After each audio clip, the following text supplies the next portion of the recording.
small businesses? My position is I'm the regional administrator and I oversee the 6 New England states. We have small business administration offices in all the states providing services to the small business community.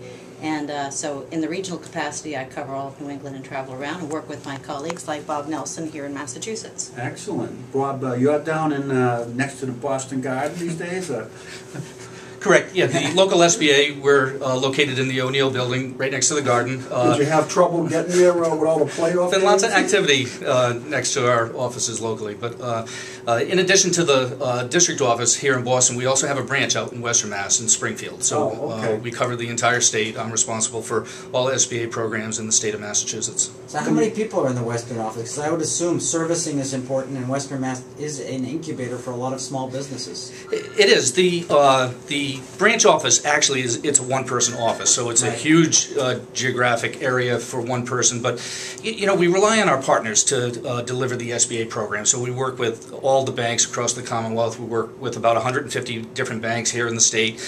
We have technical assistance providers providing that one-on-one technical assistance through SCORE, the Small Business Development Center, and Women's Business Centers, and also a Veterans Business Center, all across the state. So you know, no one has to travel more than 30 miles to get some technical assistance. So we're a small agency, but we deliver some high impacts. You know, we're going to be polite to you today, but this is a topic that that really gets Rick and I going always, and it's really the government support of small business.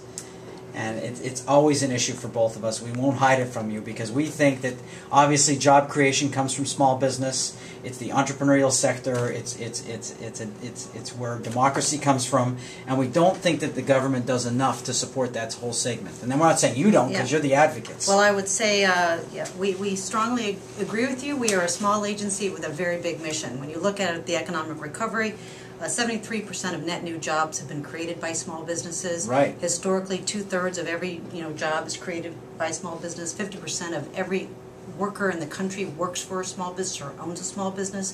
But we are a very small agency. And we pay taxes, unlike GE. Correct. Absolutely. But we're not using it because we're paying such high taxes. We can't give the donations, the political donations that GE does. Right, but I'd like to talk about some of the things we do to help small business. That's what I was going to Thank you. I don't want to be too much of a troublemaker. It's all right. We really talk about it in the form of 3 C's: credit, counseling, and contracting. We are the agency that guarantees commercial loans. So we don't make direct loans to businesses, but we guarantee loans that banks will be making to small business that the bank may not make otherwise. And we all saw the credit markets froze in 2008, small business lending plummeted. Well, we stepped in with some special enhancements on our loan programs and saw credit rebound. So we were able to get about $30 billion in the hands of small business since the Recovery Act was passed, supporting over 70,000 businesses nationally. Here in Boston, we saw Kudos to you huge guys. increases. Yeah, so that was a really important piece. Jim, when you say you guarantee,